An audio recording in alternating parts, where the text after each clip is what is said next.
turntable. How old is it? Can't cut on it, obviously, but yeah, don't want to break it. But yeah.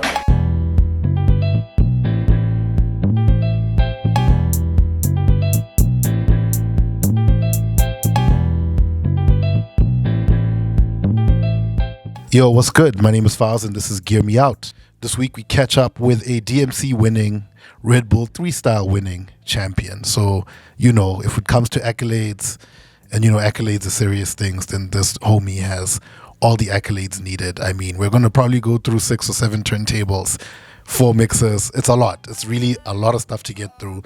All of them are connected. It's actually super amazing how he's actually managed to merge the entire setup. If I'm talking about like pure geek setup aspirations for me personally, then we are right up there in terms of everything that is currently there. 2 of the mixes in the setup are like in my top 5 GOAT list of mixes. So you can imagine how the inner boy child in me was just so excited when I saw that. So, I hope you're going to enjoy this one as much as I do. Let's catch up with the good homie, Tha Cutt. Let's go. I like to know. Are you ready? Give it to me. I'm expecting some new styles soon.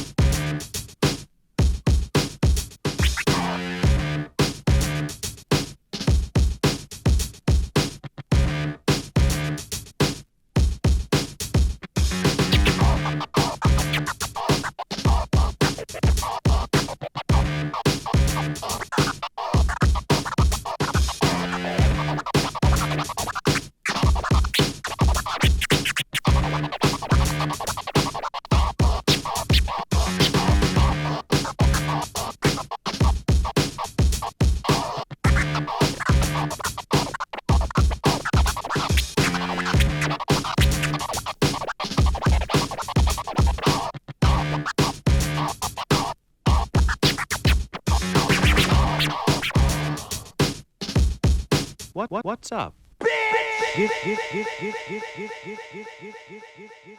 Yo, what's good? This is Tha Cutt, aka Brad, Tapinos from Boksburg, Joburg, Gauteng, South Africa. I'm a DJ, turntablist, party rocker, a little bit of a beat maker, but yeah, man, routine maker. What's up?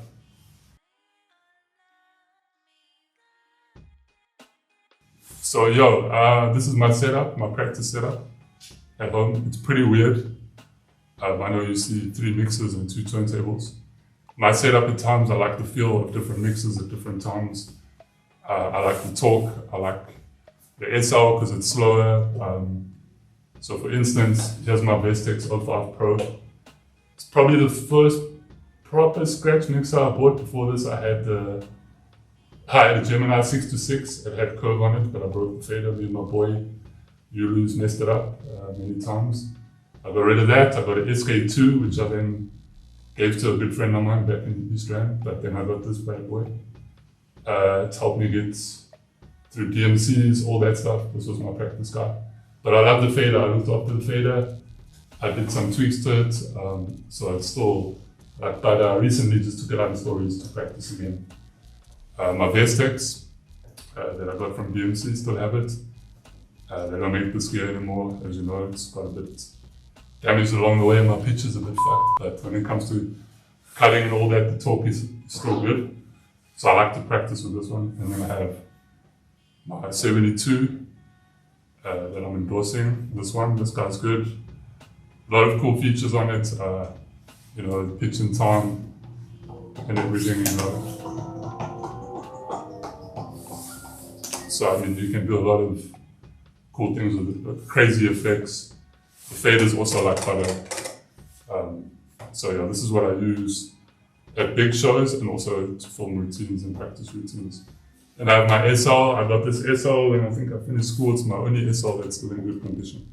All the other ones I lent to homies. One came back with a missing foot. One came back with RCA's broken. One came back with the tone on. So if you guys are watching, you fucked up my shit, bro. And then I have my S9. My S9, took a bank loan and I bought myself an S9. I thought it would pay itself off, and which it did, because it's treated me well. I've had it for 5 years. A good homie of mine, Kenarix, helped me get this thing. It's been played crazy festivals, all of the festivals. Poppy, Daisies, Dazik Festival, Lily Pop Festival, Lush Festival.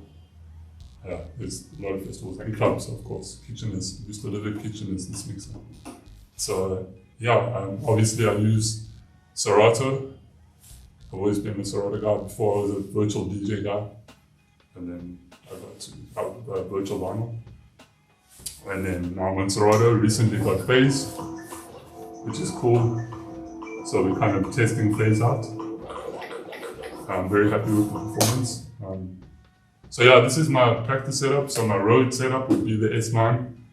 But when I play big places where I can have like a nice setup, my own setup, then I'll take the 72. If I'm really stuck, I'll take this guy, but it's a bit messed up. And then the S9. And then I'll take it to, I got a running down turntable that I take to clubs, or the other one of these, it's in my car, it lives in my car. The other Vestex, just in case, which is actually bad because Vestex, they don't make this gear anymore, so it shouldn't be on the road, it should be in a safe somewhere because all the nerds are looking for this stuff.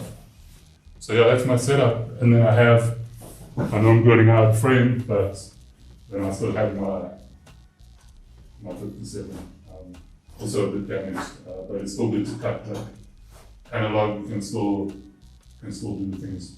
So that's my setup.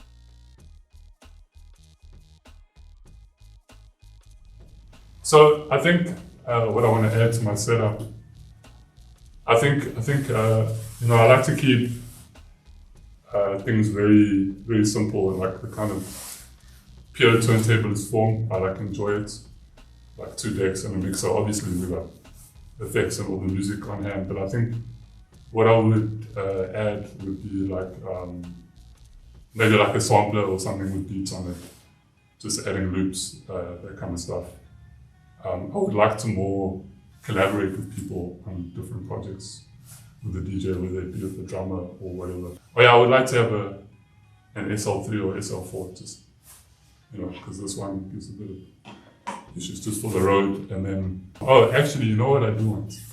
What I would love to have? I would love to have 2 CDJs, 2 Pioneer CDJs, but probably either the 2000s or 3000s, just the base, just the ones that do the things. It doesn't have to be the 3000s, but they are nice. But I would definitely like to have a pair so I could really push them to the limit, because I think with CDJs, what a lot of vinyl DJs don't see is they actually like turntables.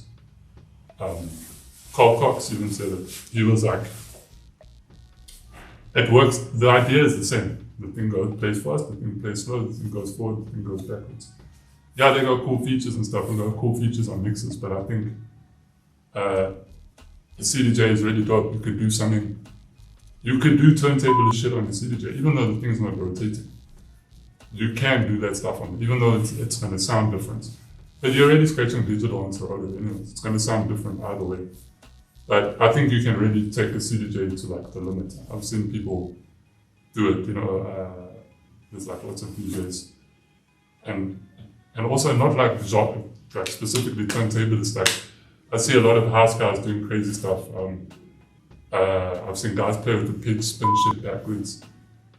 And that's like a turntablist at heart, so I think CDJs would be like chaotic. He does cool stuff on CDJs, and that's his video on the CDJs. So I think for me, I would like a pair of CDJs just to practice on. Because you practice at home on the turntables, and then you go to the club, for me, and I'm now going to go play on CDJs, even though I've practiced my set. The feel is different, so it would just be cool to get so used to the feel of the CDJ instead of only playing on it when you're in the club or on the road. So CDJs. Yeah. You're probably some of you are going to be like, what's this guy talking about? But I think CDJs would be cool.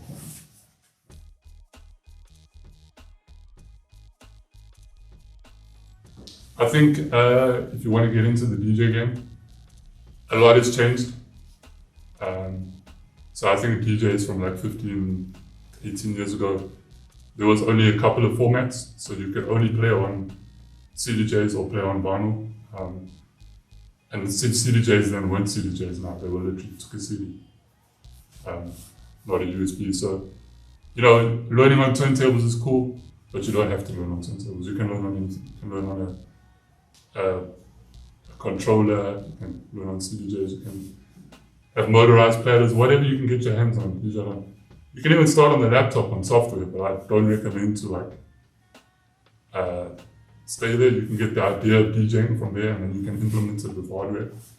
But I would say you can start on anything. If you want to be good at DJing and you want to scratch, just learn the history, learn where the cuts come from, learn all that stuff. Implement it on the CDJs, or controllers. You can scratch on them. It's not ideal, but it can be done. It just takes time, and I would suggest DJs need to put more time into the mixing. From what I've seen, they need to put more time into technical stuff. If they want to do technical stuff, they shouldn't do technical stuff. If they can't do technical stuff, they should just then play music. Don't go to the club and try do something that you can't put work into your craft. I mean, we all started at the bottom. We all had shit sets. We all played for empty floors. We all carried records. We all looked for music. We all sorted music on our USBs. We all did all that stuff. So you have to start somewhere. So just pay your dues. Keep playing. Play for a little money. Play for a lot of money. Play for some money. Play for free if you really want to get into it and learn stuff about the craft. Go speak to your peers, and that's how you do it. Don't just rock up here I am, I'm a DJ. Oh, how did you get your gigs? Because you see these guys that DJ for years, they don't just get their bookings overnight, like Jaws and Speedster and Jabberjaw, Sush, all those guys. They've been in the game for so long, so people call them because they're like, yo, can you deliver? We need this, we need this, we need that. So they put the work in long ago. Now they're just doing their thing, So I think it's important for DJs just to put in the work. Social media is cool because that's where the game is now. So if you don't put your shit, put it out there, people need to see you.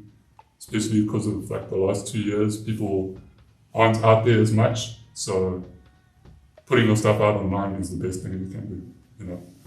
It's very cool to promote yourself online. It's a good starting point. Especially if you're a good DJ and you want to be out there, it's a good way to be seen. Go to the clubs, listen to music, know your shit, always be out there, and just practice as much as you can. Be a nerd. Being a nerd is cool.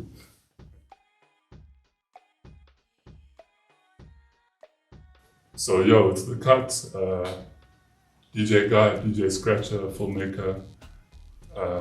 You can check me out on the Instagram, Cutt, THACUTT. You can check me out on Twitter, same thing. Facebook, same thing. YouTube, Spindle Media. There's some content on there that I do, some DJ stuff. Man, this is my Shandisis. So thanks for stopping by for the hearing me out.